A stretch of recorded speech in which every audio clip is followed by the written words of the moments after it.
have a couple of issues to discuss, and the first one has to do with trail access.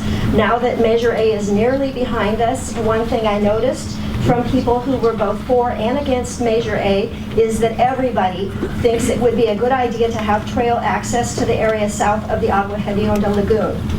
And I have written a letter, which I'm going to leave a copy of with you. As you, I'm sure, are aware, there is a hub lease, which the city has access to, which has approximately 19 years left on it. So the city has a legal way to build trails on that area. And that is something that I would like to formally ask the city to take advantage of that lease, which would go till 2035. In addition, there is, my understanding, there is a $5 million trails budget that can be used to build trails in that area. And I would request that the city council make use of that money, since as I understand that was set aside by the voters in 2002, and the city council has not moved forward on that. I have provided a copy from the city's website of the trails map, in which trails that are future are, I marked them in yellow, but there's trails that were planned out that the city has not gone forward to implement, so I would like the city to go forward with that. The second topic has to do with land use in the area south of the lagoon, and specifically the commercial area. I am quite confused because Assistant Manager Gary Barbero presented in August that there was a maximum size of 465,000 square feet for development there. And somehow that maximum size disappeared.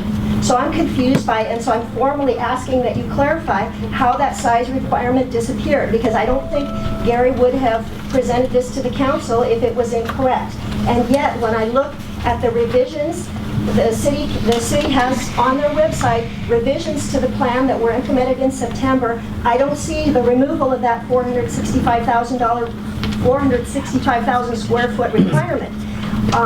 So I'm confused by how that requirement could simply disappear.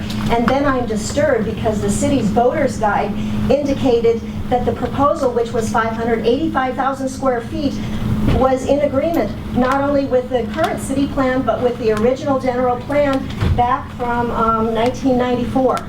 So that seems incorrect to me.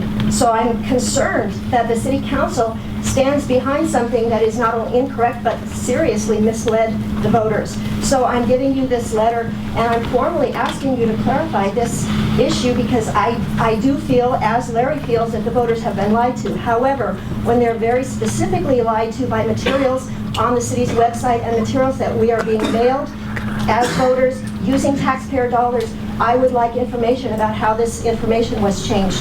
Should I give this to the clerk? Okay, thank you. Thank you. Is your phone number on there? Yes. Thank you.